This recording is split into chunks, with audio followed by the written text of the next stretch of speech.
Welcome back to another episode of Healing Conversations with Jessica Alla. I'm your host, Jessica Alla, Australia's leading women's trauma therapist and founder of Aaruka Therapy. And today we're going to be talking about something that I personally have struggled with and still sometimes do. It's such a common theme across people that I'm seeing in the industry and conversations that I'm having with friends who are in the industry. And the subject is why do people who are especially more spiritual struggle to charge for their work? Like I'm one of those people that just, if someone's DMing me saying like, I'm really struggling at the moment, I want to do your program, but I just can't afford it. I'm like, what's your email address? Here you go, have it for free. There's so many of us that really struggle to actually charge for our work and to charge for, the services that we're offering. And the first thing I want to say is that like it comes from a good place. It really does. Like for some people, it does come from a lack of boundaries. But I know that for me and for a lot of my friends that are working in the industry, it does come from a place of high empathy, and it comes from a place of if you've got the resources to give, then give. And there's always this fight in me between the business coach version of me or the business coaches that I've had in the past that say, you need to charge for your work. And, there's so many narratives around like it's your time and it's an exchange of energy. And then there's the other side of me that's like reading these spiritual books that say that, people who are spiritual and highly empathetic want to give. And the point of life is to create a community and to give back to the community and to give as much as you can. And that we're designed to give, and there's always this balance between those two sides. And I know that there's so many women and just people in the industry that could relate to this.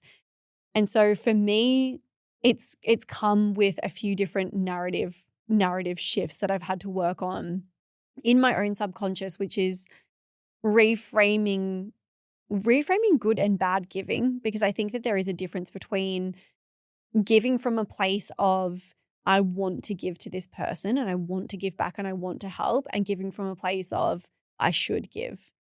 And they feel very different. The shoulds feel heavy and they cause resentment. And I've definitely given from that place as well. I've given to the point where I have like giving fatigue or like compassion fatigue, because I'm just like, everybody just wants something for free. And I start to get really frustrated from this like over giving.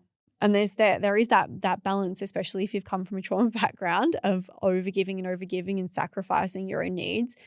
And also, speaking to and appreciating and feeling into that part of you that is empathetic and that wants to give. And it's finding that balance. So for me, I found that I actually have to check in with myself anytime I'm about to give and actually really like slow down the process and ask myself, where am I giving from? And at the moment, the only way that I'm giving is through structured giving. So as somebody who's an overgiver, I highly recommend having a structure where as you grow, your capacity to give back grows. So I used to give when I had nothing. And it's a beautiful thing to be able to still give people things when you have nothing or you're not making any money. But it's also really powerful to give in a structured way when you know that you're that overgiver. And so what I do is I have a certain amount of certifications that I will give out per year. And there's a cap to how many I can give. There's a cap to how many places I can give away. And I feel into and I know when that right person comes across, and when I meet them, I'll be like, this is the person that I want to give that to. They need it. It's perfectly aligned. That's the person that needs to have this program. And I have set amounts, or I have set days once a month where I will say the first 10 people to comment on this post are going to access Trigger to Thriving, which is my biggest, deepest signature program. They can access, the first 10 people can access that for free. So I know that I want to give back, and I know that I want to give to people that can't afford the services that I offer, but I structure it so that I'm not just giving constantly when people are asking for something to be free or telling me that they can't afford something. So the first thing is having some sort of structure around that giving. But also I want you to look at your beliefs around what spiritual is, because there are a lot of books that I've read over the years that talk about the more spiritual that you become or the higher your level of consciousness, the more you're going to want to give back and you're not going to want to charge for your services. Now, I'm still trying to work out whether this was this was specifically mentioned in Dr. David Hawkins' book, and he said the higher up you go, the less likely you are to, the more you want to just create and give to the world. There's two sides to this. I'm not sure if this was just his perception or whether this is truth. Who knows what even is truth? But there's two sides to this, and one side of me thinks that how are you going to keep giving? How are you going to keep giving in this world? How are you going to keep giving in the societies that we live in when you've got no money? Like if you give everything for free and you run everything for free or by donations, I'm going to say you're pretty quickly not going to be able to live in the current society, the way that society currently is. Like, at this point in time of the recording of this podcast, petrol prices are the hot topic of the world, but there's always something. Prices are always rising. Like there's no way that we can live in modern society and give everything for free unless we're living in communes or unless we're living in, places where we're exchanging, goods and services. We're just exchanging. There's no way for us to actually sustain that. So first things first, look at where you're living in the way that you're living. You might be listening to this from a commune and you might be like, wicked. Like, oh, we'll all just give to each other and we'll all, they'll give me some bananas and I'll give them a healing session. That's great.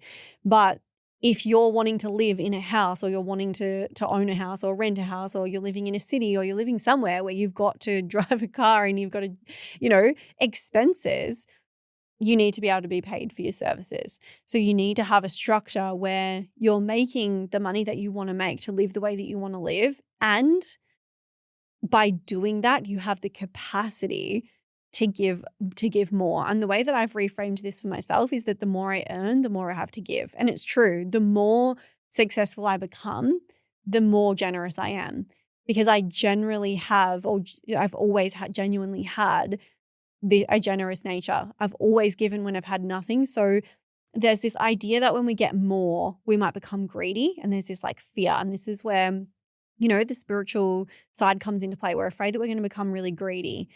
And what I actually find to be true is that everybody who has this really empathetic, generous nature, as they become more successful, they have more to give. And there's so many examples of this. You can go out on the internet and find examples of people who were good people that started from nothing.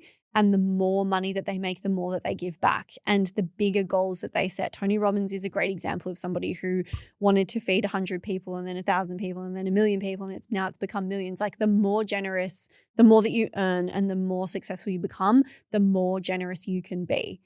And so we need to flip that spiritual side, and instead of just seeing it as, the common core belief is spiritual people don't charge for their services. Spiritual people don't. And this is really fueled by social media as well. Like I have had so many people comment on social media, my page, for anyone that's listening, that's actually reaches out on Instagram, my page is mostly managed by my assistant. I actually really don't look anymore because I get so much hate. I get so much hate when I talk about my past, when I talk about these kind of subjects, because people want to project and people want to, they want to give you their opinions and their perspectives. And a lot of people will tell you that you taking your trauma or your history or whatever it is that you're doing, trying to do good for the world and taking a profit from it, it shouldn't be done. It's not the done thing. If you actually really genuinely cared about people, you wouldn't charge.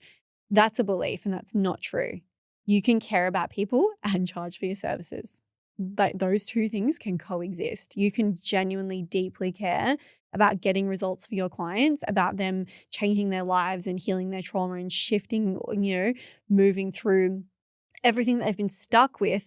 And you can charge them a really fucking good rate for that service and for that exchange. And the way that I like to think about it as well is for every person that does the deeper work and do these programs and, pay to be in these programs, there is a less fortunate person that really needs it, that can't afford it.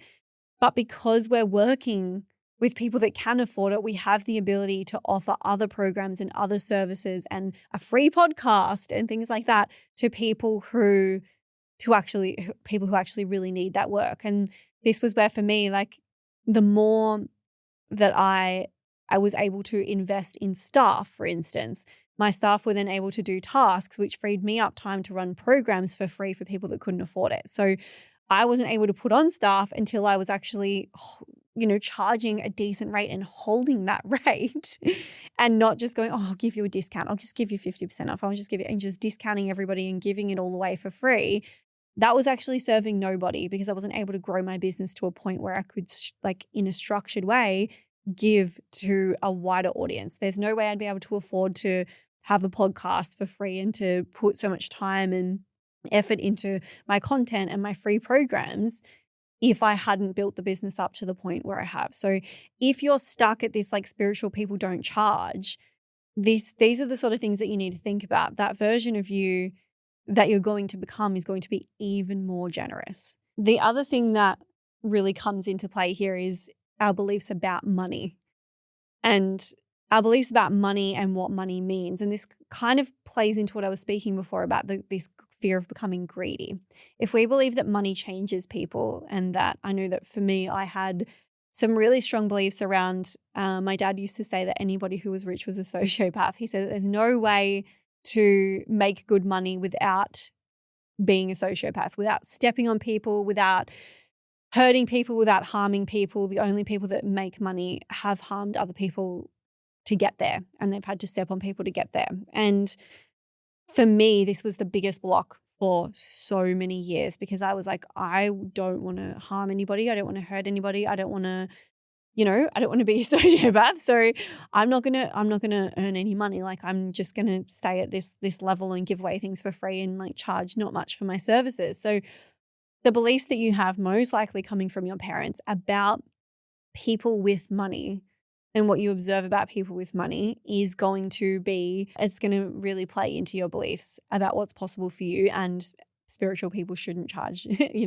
There's this idea that, like, rich people over here we have an idea of what they look like and how they act and how they live, and that they're, like, mean and nasty, and that they're, like, portrayed in every movie, whether you go back in time where they've got slaves, or they've got help, or they've got treating people in a poor way, or whether you're looking at people now who are materialistic, or, we look at these people as having money and bad, and then we look at these people that have done so much good for the world and they've not had any money. There are people in the middle. It's just about opening your eyes to seeing that both can be possible. You can be a good person and you can earn good money, and you can be spiritual and still live in this materialistic world in a nice way. You don't have to, drive a Lamborghini or hire a Lamborghini for a photo shoot. You don't have to, like, go that path. But what's rich to one person and what's a good income to one person is different to another person as well, which is a whole other subject. But you really need to be looking at what you want your life to look like and what the things are that you even want money for, so that you can know that that's the version of you that you're going to become. That's the version of you that you're striving towards. And you can see yourself that it's not this version that you've painted in your mind, or that your parents have painted in your mind, about what money looks like and what greedy, money-hungry people look like. You can see the version of you that you're going to be and who you are and what you're going to do with that money. So we need to be looking at those money beliefs. We need to be looking at what did we learn about money? What did we learn about who it's going to make us? What did we learn about it, unconsciously as well? Like, did our parents have money? There's often this block of, if I earn a lot, then I'm going to outgrow my family and they're going to become jealous, and then they're not going to want to be around me, and I'm going to lose them. So there's so much that's tied up in this subject that goes beyond just being spiritual. But I want you to really even just define what spiritual means to you as well. Money beliefs and spiritual beliefs. What does a spiritual person look like? And I did a reel on this recently, because it's the biggest fucking bee in my bonnet, is that spiritual people think that there is, like, an archetype of what they need to look like, dress like, act like, speak like I've been studying spirituality for 15 years and you don't see me wearing beads and a gown. Like you don't have to look a certain way if you're like to be spiritual. Spirituality is, it's a way of living. It's a way of being. It's a way of, yeah, it's not, it's a way of living. It's not a way of looking. And so when we start to, there's this idea that if we earn a lot of money, we can't be spiritual. And there's a part of us that thinks that we need to be spiritual, or we want to be spiritual, or we are spiritual, or it's better to be spiritual, like we're superior to other people if we're more spiritual. And so we actually need to unpack what that looks like. What does spirituality look like?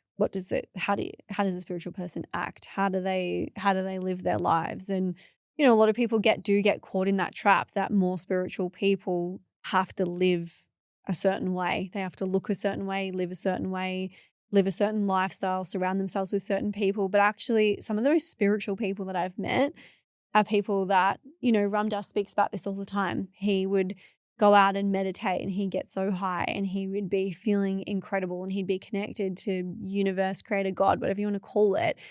And then he'd come back to visit the city and he'd be like, can't be in the city. The city's too noisy, too triggering. There's too much happening. People are in a rush.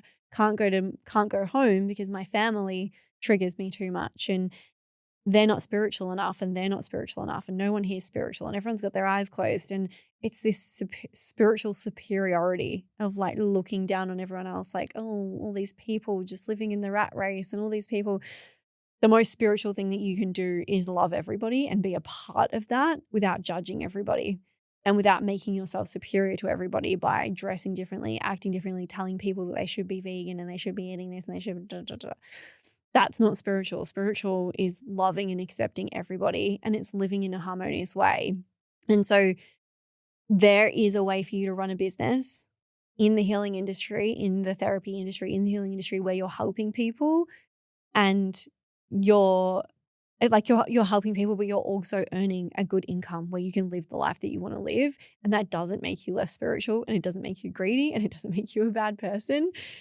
The fact that you even question that, I always say this to mums that are really afraid of that they're bad mums. I'm like, bad mums aren't scared of being bad mums. They're just bad mums and they don't even know they're bad mums. They're just being bad mums.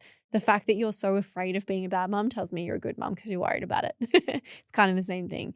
If you're spiritual and you're worried about, running a business and it making you less spiritual, I think one, that's probably a wound, but two, the fact that you're worried about becoming greedy and the fact that you're worried about losing your spirituality and the fact that you're worried about, not being generous tells me that you're a good person at heart, tells me that you're empathetic and generous and that way inclined.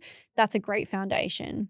You just need to get to the point where you can structure your business around knowing those things to be true and knowing that they're deeply a part of you and that you can grow and scale your business and still be a good person. And part of that is, I've kind of just gone off on so many tangents today as I do, but part of that is blocking out the noise of other people, because I can know that I'm doing a really good job. I can know that I'm changed thousands of people's lives and that I'm doing really deep work with my clients and that I'm giving people things for free. And I don't advertise, like, until this podcast right now, no one even knew that how much I give away for free because I just fucking do it.